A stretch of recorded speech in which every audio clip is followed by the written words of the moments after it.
नमस्ते बच्चों, सुप्रभात। मैं मेवाड़ा मनोज दीप दर्शन विद्या संकुल से हिंदी विषय अध्यापक।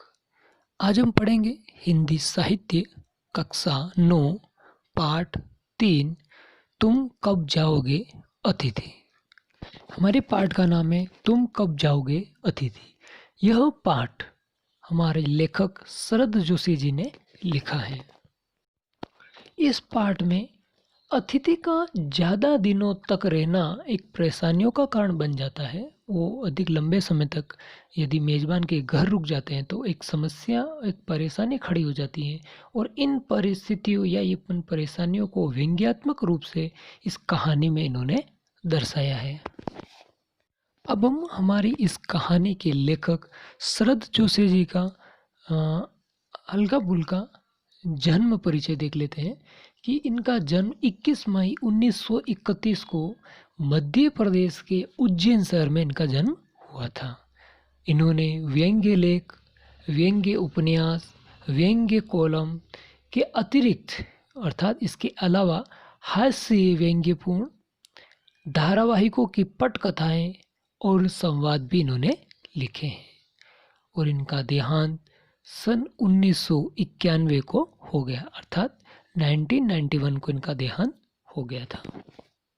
अब हम चलेंगे हमारे पाठ की ओर, हमारी कहानी की ओर कि हमारा लेखक जो है वो हमारे जो अतिथि हैं, जो अधिक दिनों तक हमारे घर पर ठहर जाते हैं, तो उनसे क्या क्या परेशानियां होती हैं, उस पर उन्होंने जो व्यंग्यात्मक जो कहानी लिखी है उन्होंने किस प्रकार से लिखी है और किस प्रकार से सबक दिया है।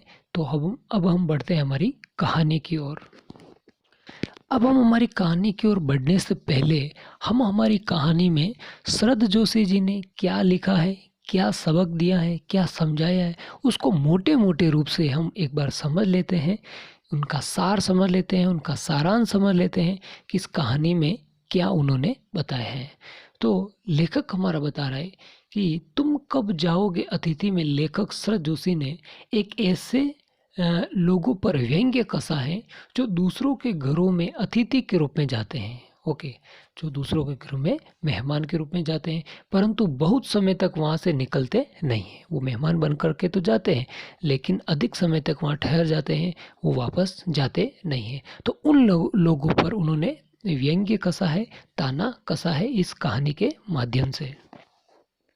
यह पाठ व्यंग्यात्मक शैली में लिखा गया है, अर्थात ये जो कहानी है वो पूरी व्यंग्यात्मक शैली में लिखा है, व्यंग्य क्या कसा गया है। यहाँ पर लेखक ने व्यंग्य में लोगों को समझाने का प्रयास किया है, अर्थात इस कहानी के अंदर हमारा जो लेखक है शरद जोशी जी, इन्होंने व्यंग्य कस करके ही लोगों को सबक दिया है, लोगों को समझाने का प्रयास किया है।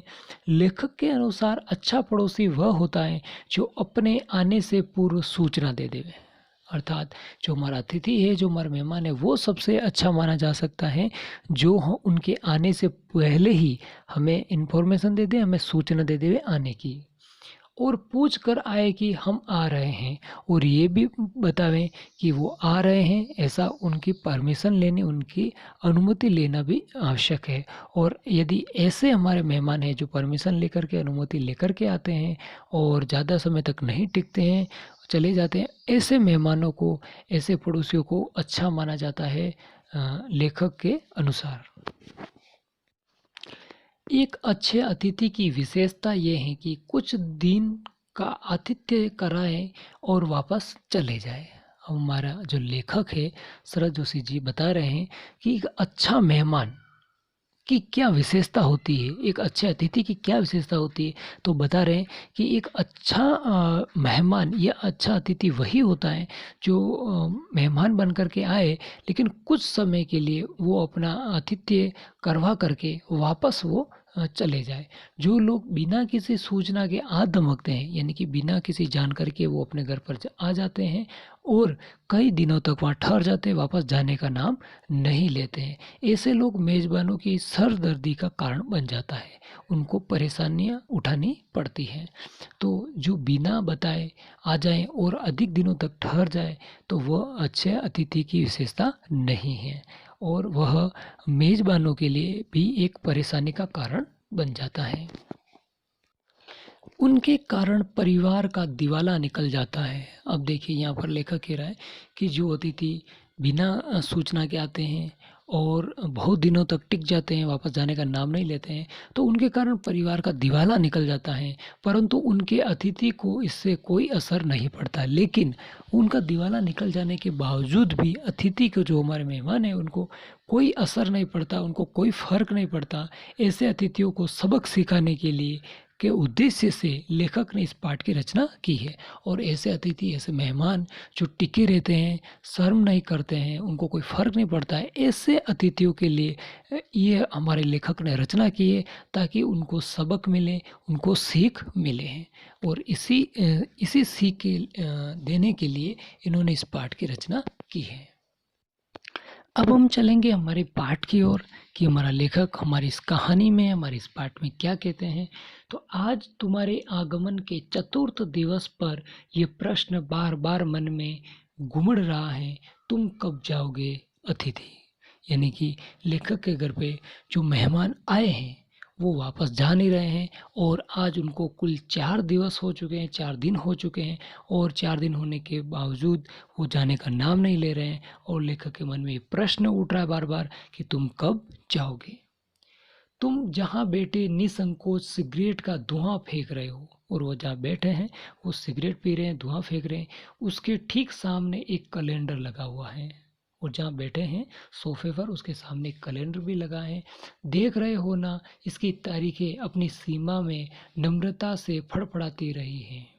और उसकी जो कैलेंडर की तारीखें बदली जा रही है, वो भी क्या एक सीमा लांघ दी गई है। विगत 2 दिनों से मैं तुम्हें दिखाकर तारीखें बदल रहा हूँ। और 2 दिनों से लेखक क्या कर रहा है कि उसको दिखा दिखा करके वो तारीख बदल रहे हैं, ताकि मेहमान को ये समझ में आए कि इतने दिन हो गए हैं यहाँ पर बैठे बैठे। तुम जानते हो, अगर तुम्हें हिसाब लगाना आता है कि ये चौथा दिन है, तुम्हारे सतत आतिथ्य का चौथा भारी दिन, पर तुम्हारे जाने की कोई संभावना प्रतीत नहीं होती है। अब लेखक बता रहा है कि वो ताना कस रहा है कि आपको पता हो तो आपको हिसाब आता है, तो आज 4 दिन हो चुके आपको यहाँ आए हुए, और आप तो अभी भी जाने का कोई नाम नहीं ले रहे हो, और ऐसी कोई संभावना भी नज़र नहीं आ रही है कि आप आज जाओगे, या जाने का निश्चय किया, ऐसी कोई संभावना भी प्रतीत नहीं हो रही है। लाखों मील लंबी यात्रा करने के बाद वे दोनों एस्ट्रोनॉट्स भी इतने समय चांद पर नहीं रुके थे। अब देखिए यहाँ पर ताना कसा गया है, लेखक ने कहा है कि जो चांद पर जो चंद्र यात्री थे, वो जो वहाँ गए, वो भी इतने लंबे समय तक चंद्रमा पर नहीं रुके जितना लंबा समय आप यहाँ पर रुक चुके हो। जितने समय तुम एक छोटी सी यात्रा कर मेरे घर आए हो, अर्थात जो इतने लंबी दूरी पर गए, लंबी यात्रा पर गए, वो भी इतने समय नहीं रहे, और आप एक छोटी सी यात्रा की है, वो उसमें भी आप इतना यहाँ रुक चुके हो। तुम अपने भारी चरण कमलों की छाप मेरी जमीन पर अंकित कर चुके हो, और तुम्हारे पैरों की जो छाप है वो यहाँ पर अंकित हो चुकी है, अब जाने का नाम नहीं ले रही है। तुमने एक अंतरंग निजी संबंध मुझसे स्थापित कर लिया, हमारे अंदर से, हमारे हृदय से एक रिश्ता आपने स्थापित कर लिया है, बना लिया है। तुमने मेरी आर्थिक सीमाओं की बेंजनी चट्टान देख ली, और आर्थिक स्थिति की जो है वो आपने देख ली है, उसकी अंतिम सीमा आपने देख ली है। तुम मेरी काफ़ी मिट्टी खोद चुके। अब लेखक यहाँ पर ताना कस रहा है कि लेखक का कहने का मतलब है कि मेरी जो आर्थिक स्थिति है वो भी क्या हो गई है, डगमगा गई है, खराब हो गई है आपकी वजह से, आपके आने से। अब आप जाने का नाम नहीं ले रहे हैं। अब तुम लौट जाओ अतिथि, तुम्हारे जाने के लिए ये उच्च समय अर्थात हाई टाइम है, क्या तुम्हें तुम्हारी पृथ्वी नहीं पुकारती। अब लेखक कह रहा है कि आपको जाने का समय आ गया है, ये उचित समय है, ठीक समय आपका जाने का, आप चले जाइए। क्या आपको आपका घर, अपना परिवार आपको नहीं बुला रहे, आपको याद नहीं आ रही है, आपको चले जाना चाहिए। उस दिन जब तुम आए थे, मेरा हृदय किसी अज्ञात आशंका से धड़क उठा था।